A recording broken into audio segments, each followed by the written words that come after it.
un show mediático. Las preguntas importantes no se le hicieron. ¿Como cuáles? López Obrador está contagiado. López Obrador ya se hizo la prueba.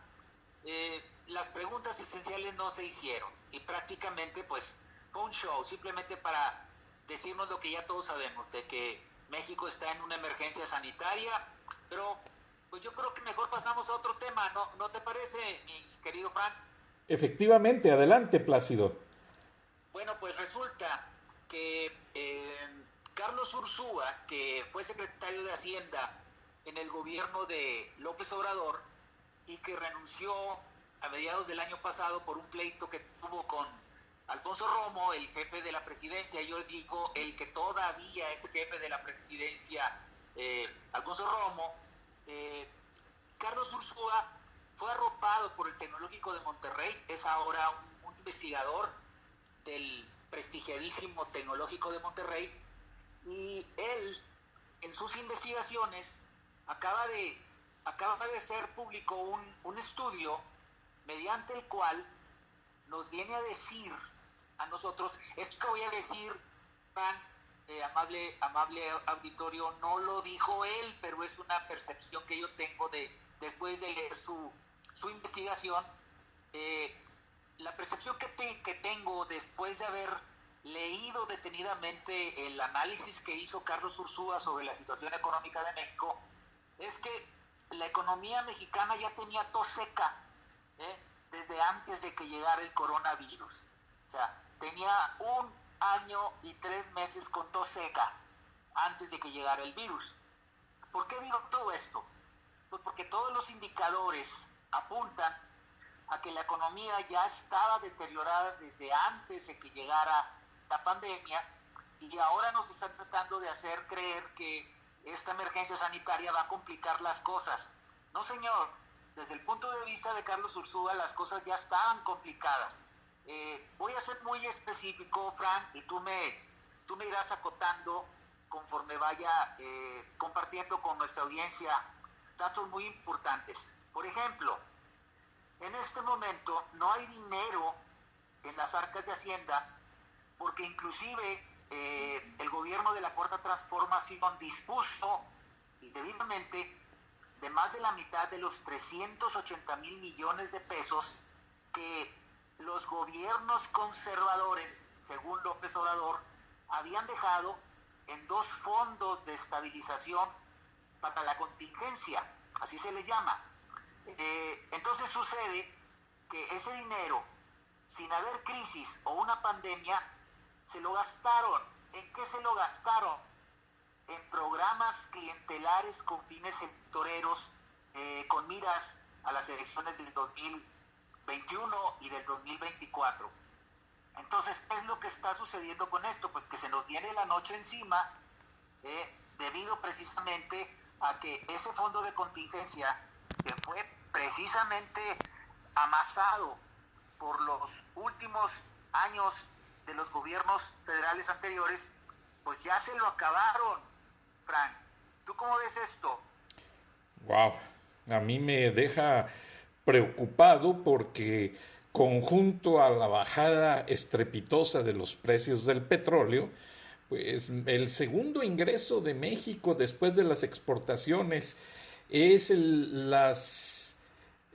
los envíos de dinero de parte de quienes trabajamos acá en los Estados Unidos. Y al ver esta pandemia tan difícil que ha dejado desempleados a la gran cantidad de mexicanos que son la fuerza laboral de muchos restaurantes, de cultivos agrícolas, de ranchos en general, de constructoras, de una infinidad de empleos difíciles que salen a hacer a la calle cada día.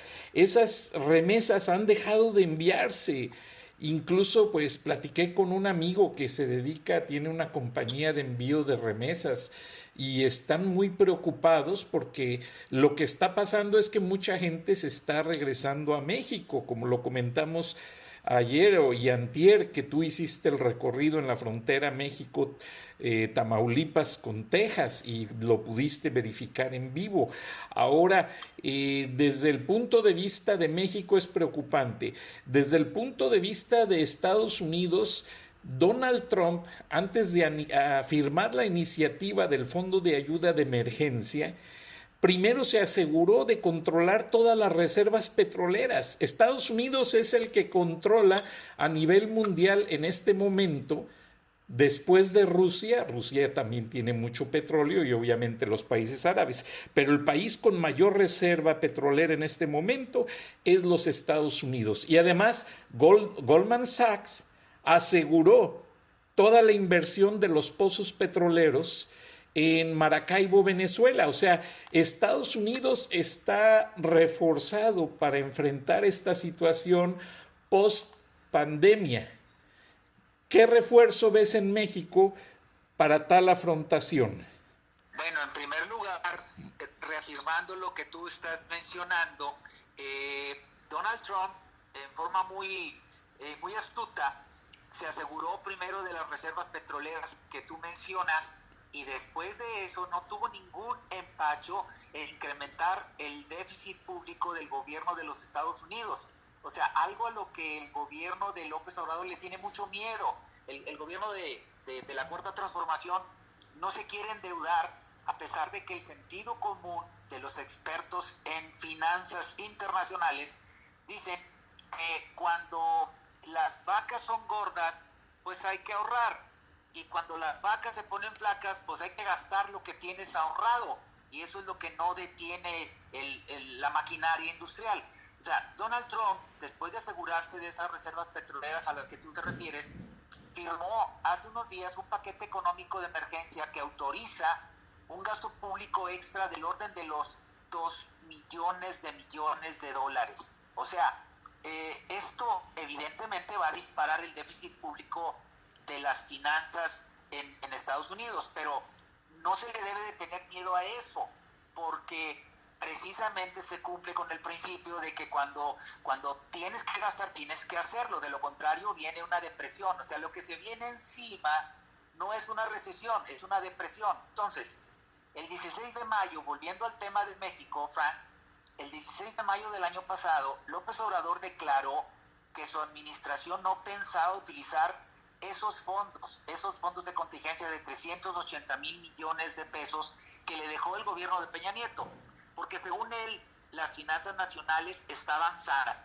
En aquella ocasión, recuerdo que dijo algo así como que ese dinero tendría que utilizarse para apoyar a Pemex. Ya ves que está prácticamente desquiciado con el proyecto de Pemex, la refinería de Dos Bocas, el Tren Maya, el nuevo aeropuerto de Santa Lucía, y ahí es a donde él quiere manejar este dinero. El problema fue que remató en esa ocasión diciendo que se atrevió a contrariar lo que dicen las casas calificadoras que tienen 100 años trabajando en esto. Esas casas son las que certifican y califican los créditos y las deudas soberanas de los países, tú lo sabes. Sí, Standard & Poor's y todas ellas. Todas ellas. Bueno, las finanzas de México, dijo en esa ocasión López Obrador, son estables, y puso de ejemplo la fortaleza del peso frente al dólar. Nada más que se le olvidó un pequeño detalle. En mayo del año pasado, cuando dio esa declaración, acababa de darse a conocer públicamente el dato de que México había roto récords en su historia de la cantidad de remesas que los paisanos mexicanos envían a nuestro país, los que están en los Estados Unidos. En el último año fiscal se registraron 37,500 millones de dólares que llegaron a México provenientes de Estados Unidos. A López Obrador y a los analistas balines que le siguen la corriente se les olvida un pequeño detalle. El valor del peso frente al dólar no se determina en México, lo determinan las millones de transacciones que se dan todos los días entre ambas divisas en el mundo. Nada más el 80% de esas transacciones ocurren fuera de México. Pues, ¿sabes qué es lo que apuntaló al peso fortachón ante el, según López Obrador, debilucho dólar. Eso, las remesas que llegaron de manera récord a México provenientes de Estados Unidos. De ninguna manera es una medalla que se tiene que colgar el gobierno de López Obrador. Entonces, sí, pero perdón que te interrumpa, Plácido, haciendo un paréntesis, ese récord de divisas es preocupante. Yo lo veo desde los Estados Unidos por el hecho de que, y hablo con mucha gente, que están mandando su dinero porque ya no hay manera de muchos de hacer un ahorro para hacer un trámite migratorio y regularizar su situación. Entonces muchos ya piensan, bueno, voy a estar aquí y si algún día me deportan, pues ya ni modo, porque no hay esperanzas de arreglar una situación migratoria. Entonces cada vez está para ellos más estrecho el camino a lograr una ciudadanía, una residencia permanente, y lo que hacen es, cada que reciben su cheque, mandan la mayor parte del dinero a sus familias para que les hagan un ahorro, porque si se llega ese día de un problema migratorio, pues ya llegan a México y ya tienen cuando menos un ahorro. Ahora, ese día no se ha llegado, pero ellos han sido forzados a salir de los empleos por la pandemia y ahora están regresando de manera voluntaria y es algo preocupante, Plácido. Definitivo, es cierto lo que dices. El reporte que hicimos en nuestro programa anterior habla de que las caravanas de migrantes ahora vienen a la inversa, están pasando la frontera hacia México, y ya no voy a tocar aquí el tema que mencionamos ayer de que sin ningún control sanitario. Enfocándonos en la parte financiera, en la parte de la economía, Ursúa habla de 3 errores que está cometiendo el gobierno federal, y Ursúa fue muy claro en su texto porque dice que el gobierno federal de López Obrador le ha estado mintiendo a la gente. Entonces, antes de explicar por qué podría darse lo anterior, o sea, el desajuste de las finanzas del gobierno federal, y comentar acerca de los posibles remedios contra la crisis, yo creo que es muy importante, Frank, desmentir los 3 equívocos que circulan por ahí. Por ejemplo, ¿cuál sería el primer gran error? Pues para empezar, después de leer el texto de Ursúa, hay quienes afirman que de no haber sido por el COVID-19, la economía mexicana estaría en estos momentos repuntando.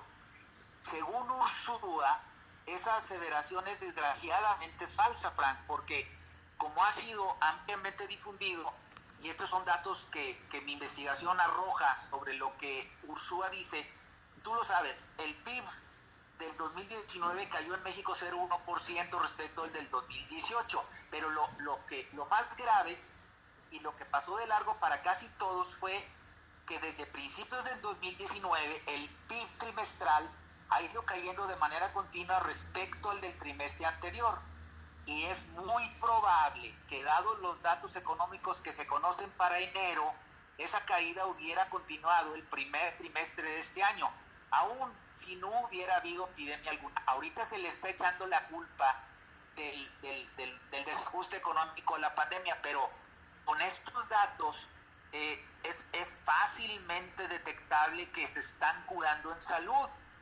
¿Tú cómo ves, Fran? Sí, utilizaron el remedio de muchos, como el problema de muchos para remedio de unos cuantos de esa clase. Y es preocupante. También al presidente Trump los demócratas le han tratado de revertir esta situación diciendo que la pandemia le ha servido para cubrir los errores. Ahora, yo en respecto a los Estados Unidos, de que es lo que puedo hablar con propiedad porque vivo acá y pago los impuestos acá, veo yo que hay un momento en que los políticos, al ver que Nueva York ha sido fuertemente afectado, ya dejaron y doblaron las manos y están uniéndose en reconocer que en este momento la ayuda es lo necesario, sacar adelante al país, porque el momento en el que la crisis se haga totalmente mundial, porque todavía no hay países que les ha afectado, honestamente.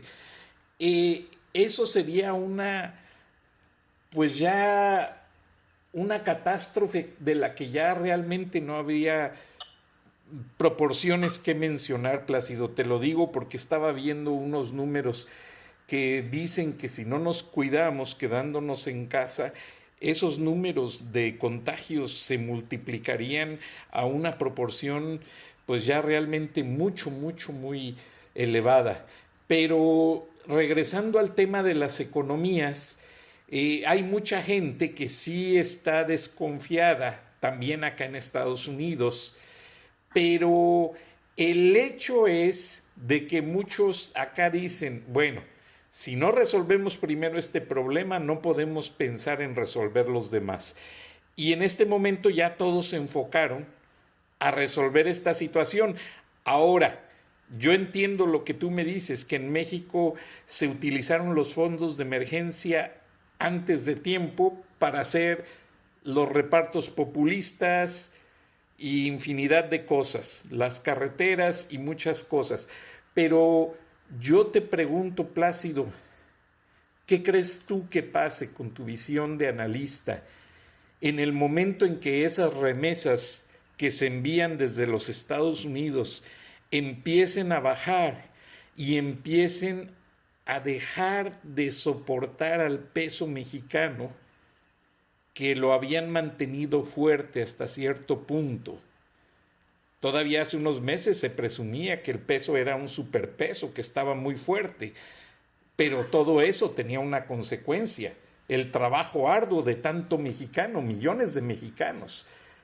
¿Qué pasa? ¿Qué se espera? ¿Está el gobierno preparado para hacerle frente?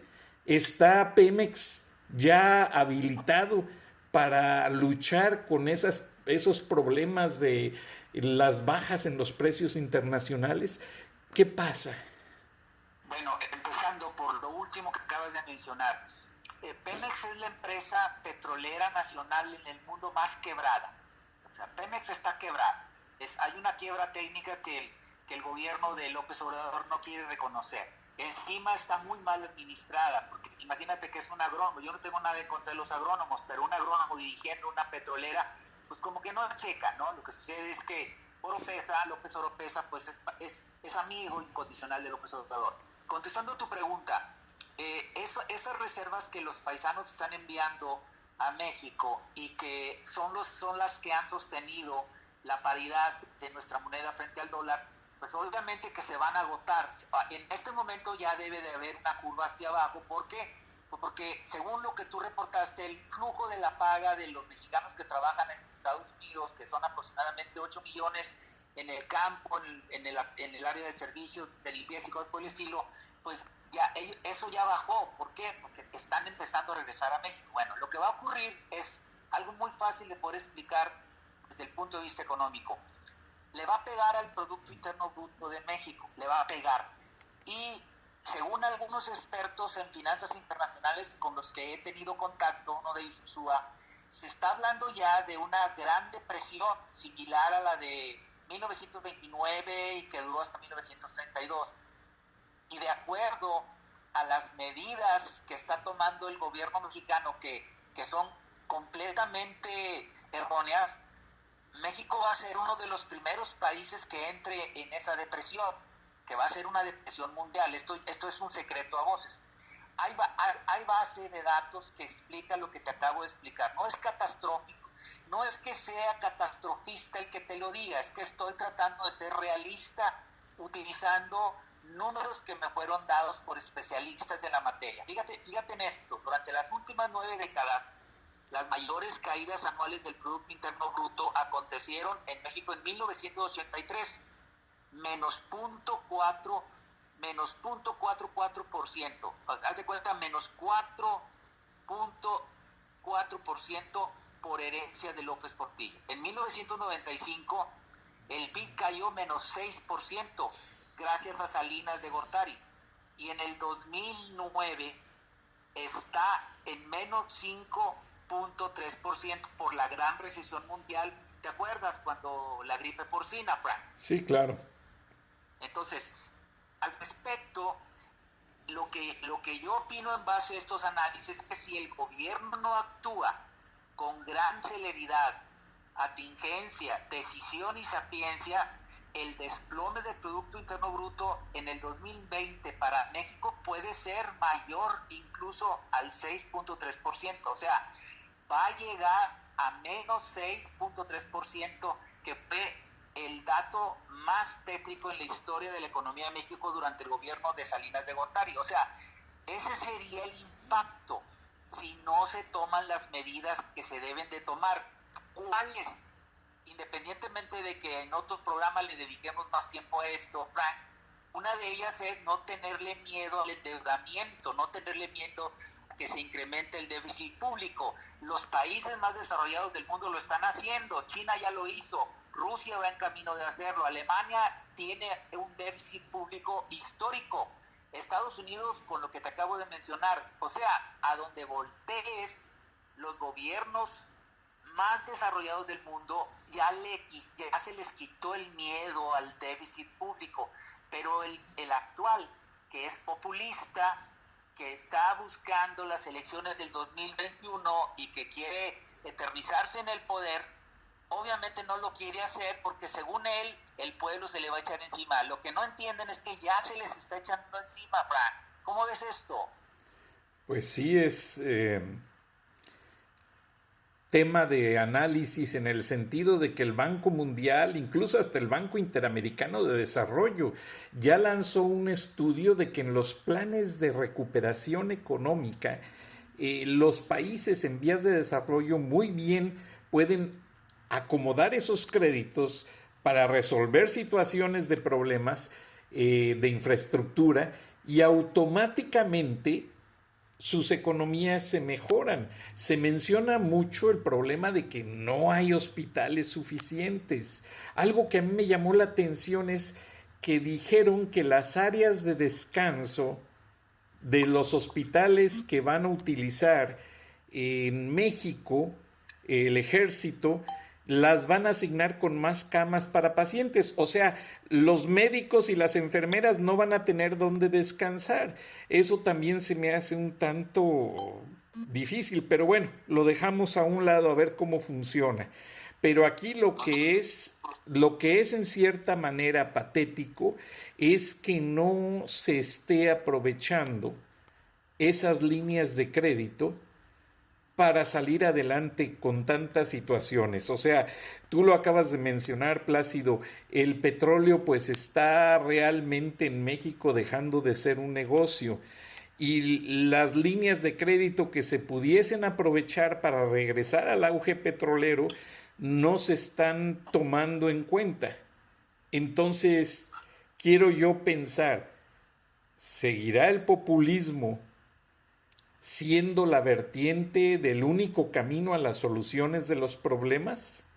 Yo entiendo que hay pobreza, yo entiendo que hay problemas, pero la pobreza se resuelve trabajando y edificando, no estrechando la mano para agarrar más y más, porque, discúlpame, me refiero al término bíblico y no me gusta hablar de religión, no les des el pescado, enséñalos a pescar. Sí, es un hecho. Aquí, retomando el tema, es que el segundo error que está cometiendo el gobierno mexicano es que se encuentra en la creencia de que en algún lugar escondido de México hay un monto considerable de ahorros públicos del que ahora se puede echar mano para paliar la crisis. Esto también es falso. Más bien es al revés. El gasto público se les ha ido en dádivas clientelares con fines electorales. El asunto terminó por descontrolársele a la 4T debido a unos ingresos fiscales menores a los estimados. Es un hecho, Frank. La gente está pagando menos impuestos en México. Esa es una de las razones por las cuales hoy se cumple el plazo para que las personas morales, o sea, las empresas, declaremos todos hagamos nuestra declaración anual del 2020. O sea, no. Pero disculpa la interrupción, Plácido. Si en Estados Unidos el presidente Trump hizo una extensión para todos los que pagamos impuestos hasta creo que el mes de junio por ahí, para poder cumplir, porque la fecha límite era el 15 de abril, ya muy próxima, y entendiendo la situación de la pandemia, dijo el presidente, no, alto a esto, vamos a extender las fechas para que nadie esté presionado y vamos a entender a todos de una manera muy congruente. Y extendieron fechas. ¿Por qué en México no se extendió la fecha límite? Por una sencilla razón. No quisieron dar la prórroga para el pago de los impuestos en la declaración anual porque les está faltando dinero para lo que ellos le llaman programas de beneficio social. O sea, al gobierno le urge que paguemos impuestos, independientemente de que millones de pequeños y medianos empresarios en México se están rascando con las uñas, en donde no tienen dinero ni siquiera para pagar los sueldos, no tienen dinero para pagar la nómina, y encima está de manera voraz y salvaje el SAT exigiéndoles que se paguen los impuestos. Esa es la razón por la cual no hay una prórroga, como si la ha habido en 10 países, en Estados Unidos, Alemania, Francia, en Italia, en España, en Venezuela inclusive, eso es lo sorprendente, en Colombia, en 10 países que tengo muy bien analizados, ya hubo condonación fiscal, ya hubo créditos blandos para la empresa, pero aquí no, el gobierno no lo quiere hacer, Fran, por lo que acabo de explicar.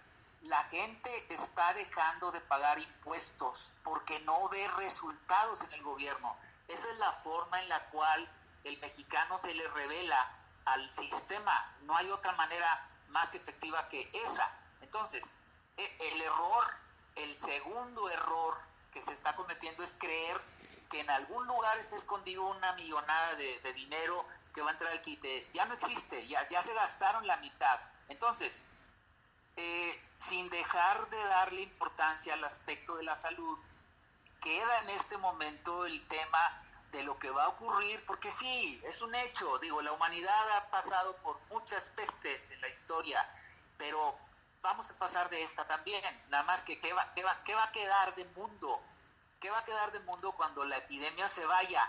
Pues va a haber una depresión económica, y los países que van a salir adelante son los que están tomando las medidas acertadas. En el caso de México, me encantaría decir que va en esa ruta, pero no es así, Frank, no es así. En el último minuto de programa, Plácido, ¿hacia qué perspectiva nos queda para decirle a López Obrador, ¿estás haciendo lo correcto o estás equivocado?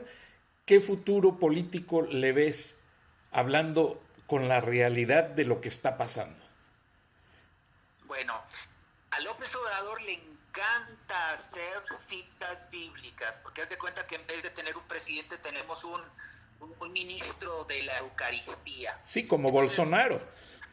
Exacto. Entonces, nada más porque tú me lo estás preguntando, y yo soy igual que tú, no me gusta meterme con cuestiones de la religión, yo le diría a López Obrador esta cita que recuerdo en alguna ocasión que leí la Biblia, que dice algo así, no es textual, dice: recogerán todos los víveres de estos 7 años de abundancia y almacenarán el grano en las ciudades.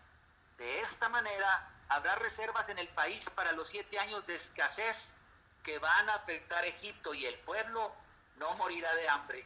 Creo que es del Génesis, creo, pero por ahí, por el estilo, sale en mis apuntes la respuesta a lo que tú me estás diciendo. Eso yo le diría a López Obrador, que no le tenga miedo a endeudarse.